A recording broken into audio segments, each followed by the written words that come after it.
Hola amigos, quiero presentarles a estos amiguitos.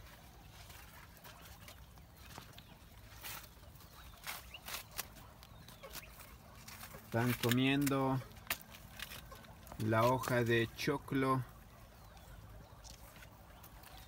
Y por acá, miren lo que tenemos.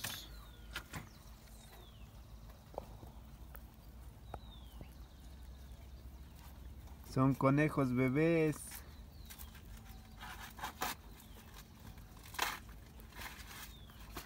Están durmiendo.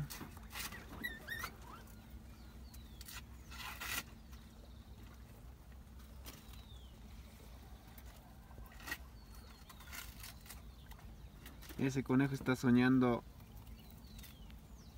en chupar la leche. Este otro tiene pesadilla y se están escondiendo. Miren cómo es el nido construido con el pelaje de estos conejos adultos. Aquí están. Ahí está la mamá y papá.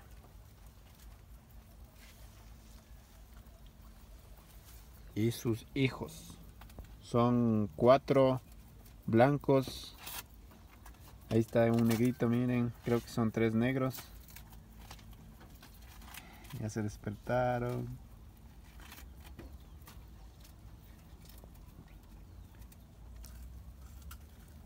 Así que este corral estará próximamente llena de conejos cuando crezcan estos.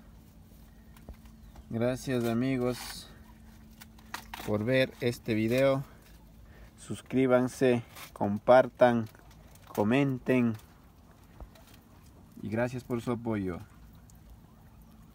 Adiós, adiós conejuno.